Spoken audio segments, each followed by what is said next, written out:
मुझे पता है आप मुझसे नाराज हैं, इसलिए आपने एयरपोर्ट पे भी मुझसे बात नहीं की और अभी भी नहीं कर रहे हैं। लेकिन हम दोनों एक ही काम के लिए जा रहे हैं, पाखी दीदी को ढूंढने। तो हमें बात तो करनी पड़ेगी ना। तुमसे बात करके कौन सी नई बात पता चलेगी मुझे? अब जो भी बात होगी वो पाखी के सामने करेंगे।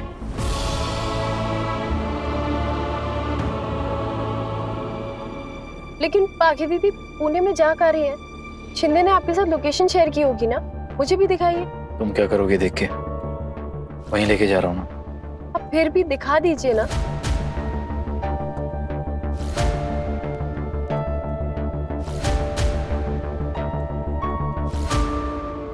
महाबलेश्वर में दिखा रही है लोकेशन। ये तो इसके आसपास हमने अपनी एनिवर्सरी मनाई थी ना।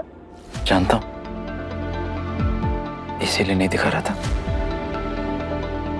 लेकिन पाखी दीदी उस रिसोर्ट तो नहीं जा रही होंगी ना, वहाँ के मार्केट। और जहाँ तक मुझे पता है उनके कोई रिश्तेदार भी नहीं है वहाँ पर। तो फिर पाखी दीदी जा कहाँ रही है? बाल मंदिर, सम्राट दादा का वो बच्चों का ऑर्फनेज। बाल मंदिर, हो सकता है पाखी दीदी वहां जा रही हो। पत्र लिखा आई जरूर थी, लेकिन चली भी गई। बहुत परेशान थी वो। मैंने उसे कहा भी कुछ खा लो, लेकिन उसने कुछ नहीं खाया। तो सम्राट की एक फोटो थी मेरे पास, वो लेके कहीं चली गई। कहीं चली गई मतलब कहाँ गई? शायद पहाड़ों की तरफ गई थी। चलिए।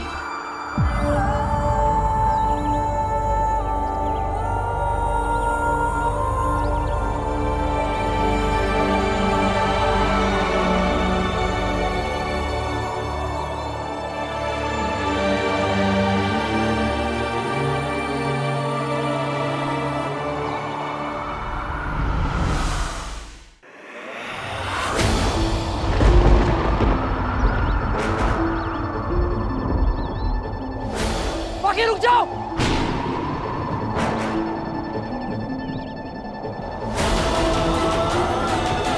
विराट,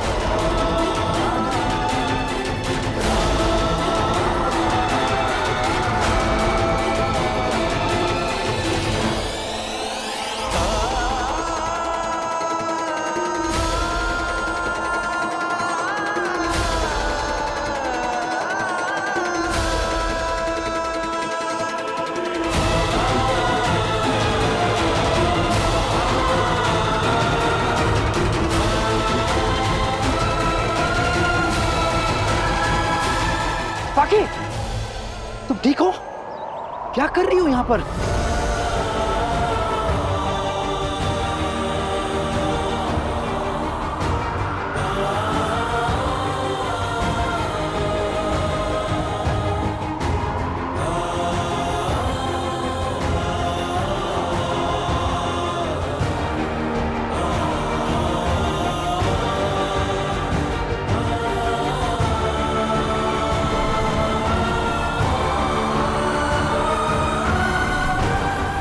सही को यहाँ लेकर क्यों आए हो विराट?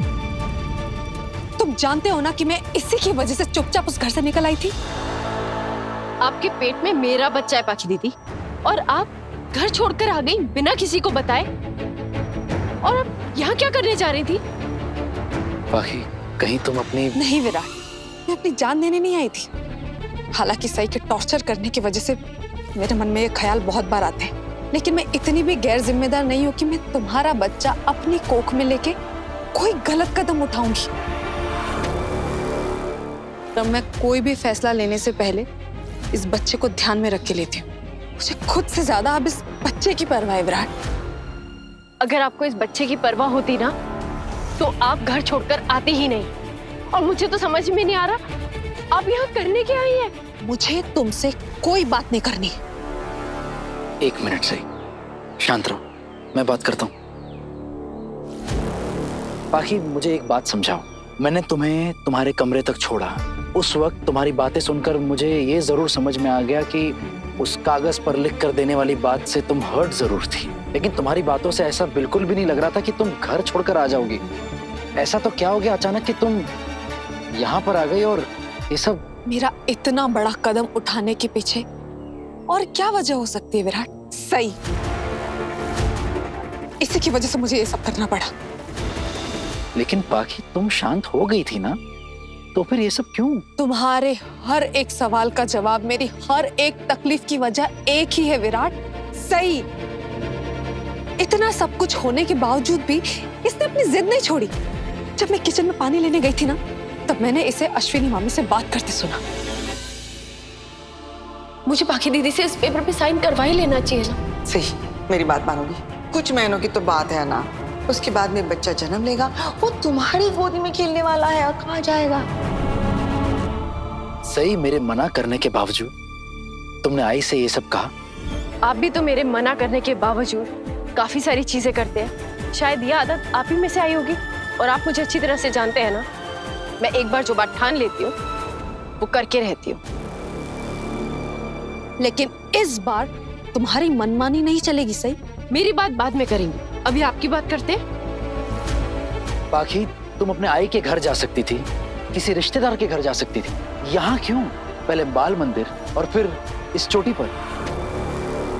मुझे समझ नहीं आ रहा था कि मैं कहाँ जाऊं, और मैंने तुम लोगों से भी कहा था कि मुझे सम्राट की बहुत याद आ रही है, और आजकल जो सवा निवास में हो रहा है वो सब मैं अपनी आई को बता के उन्हें और परेशान नहीं करना चाहती थी। तब मैंने तय किया कि जहां सम्राट रहा करता था मैं भी वहीं जाऊंगी, तो सम्राट को अपने करीब महसूस करूंगी। जैसा वो उन बच्चों का ख्याल रखता था, मैं भी उन बच्चों का ख्याल रख के उसके मकसद को आगे लेकर जाऊंगी। बच्चों के साथ वक्त बिताऊंगी तो मेरे मन में शांति बनी रहेगी, और इस वक्त मुझे शांति की बहुत ज्यादा जरूरत है। और सम्राट ने मुझे इस चोटी के बारे में बताया था। वो यहाँ आकर घंटों बैठा करते थे, इसलिए मैं भी यहाँ आई, सम्राट की मौजूदगी महसूस कर।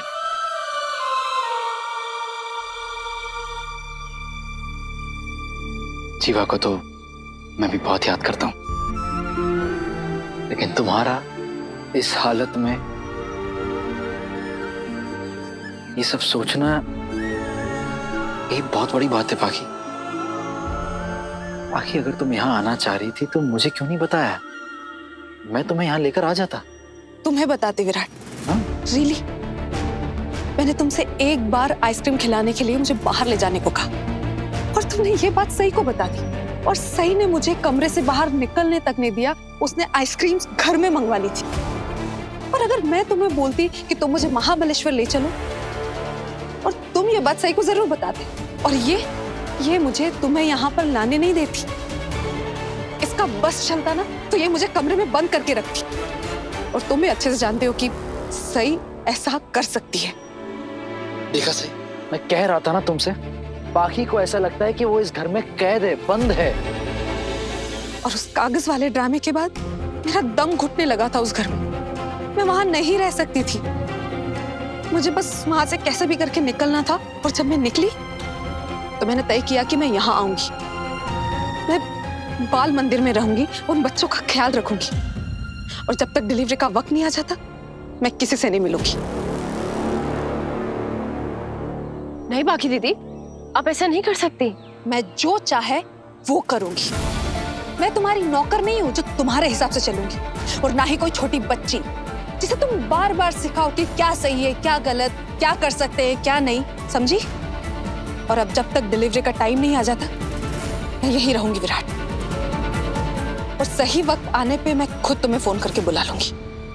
देखो पाखी, प्लीज ऐसा मत कहो, हमारे साथ घर चलो।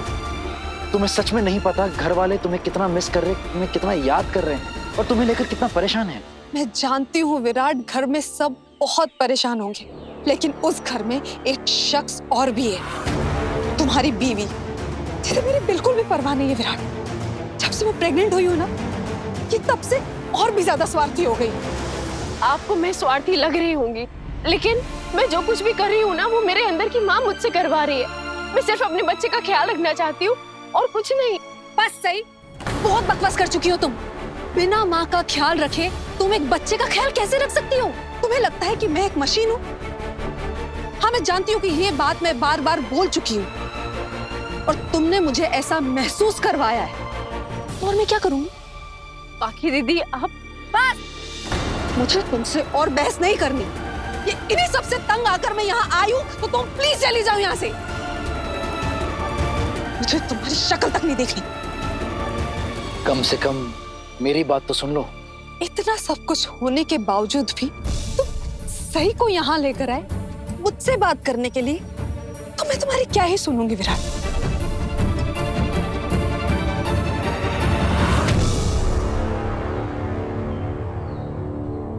मैं घर पे सबको कह के आई हूँ कि मैं अपने बच्चे को वापस लेकर आऊंगी, और जब मैंने कह दिया है तो घर वापस तो मैं लाऊंगी, और आपको घर वापस चलना होगा। और सिर्फ चलना नहीं होगा, आपको मुझसे वादा करना होगा कि अब दोबारा बिना बताए ऐसे घर छोड़कर नहीं जाएंगी। कम से कम तब तक तो नहीं जब तक मेरे बच्चे को जन्म नहीं दे देती। मैं बार बार कह रही हूँ कि मैं तुमसे तंग आकर यहाँ आई हूँ और अब मैं वापस नहीं जाऊंगी, लेकिन तुम्हें तो कोई फर्क ही नहीं पड़ता ना। तुम अभी भी मुझसे वादा मांग रही हो कि मैं दोबारा ऐसा नहीं करूंगी जब तक मैं तुम्हारे बच्चे को इस दुनिया में ना ले आऊं। आपको घर वापस ले जाने के लिए मुझे कुछ भी करना पड़े, मैं वो करने के लिए तैयार हूं। रियली? कुछ भी? हाँ, कुछ भी। ठीक है, तो मेरी 2 शर्तें। एक ये कि तुम बार बार वो कागज वाली बात का जिक्र करके मुझे जलील नहीं करोगी।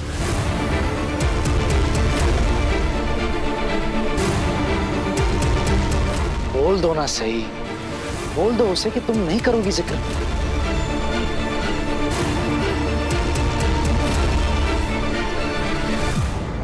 मैं कागज पे साइन करने की बात दोबारा नहीं करूंगी, ठीक है? चलिए, घर चलिए। इतनी जल्दी क्या है तुम्हें? मैंने 2 शर्तें कहा था, एक नहीं। और दूसरी ये कि तुम मेरी प्रेगनेंसी में अपनी टांग अड़ाना बंद कर दोगी।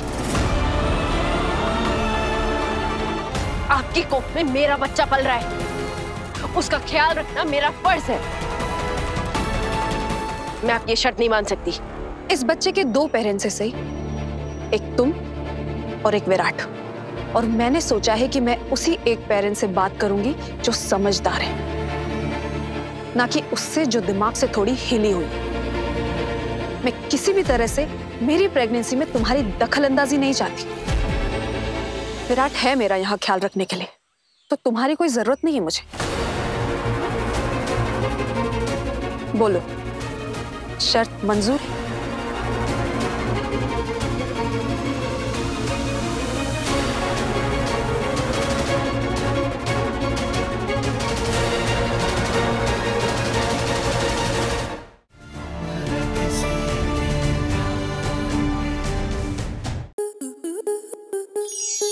स्टार प्लस के ऐसे ही और बेहतरीन लम्हे देखने के लिए सब्सक्राइब करें हमारे YouTube चैनल को।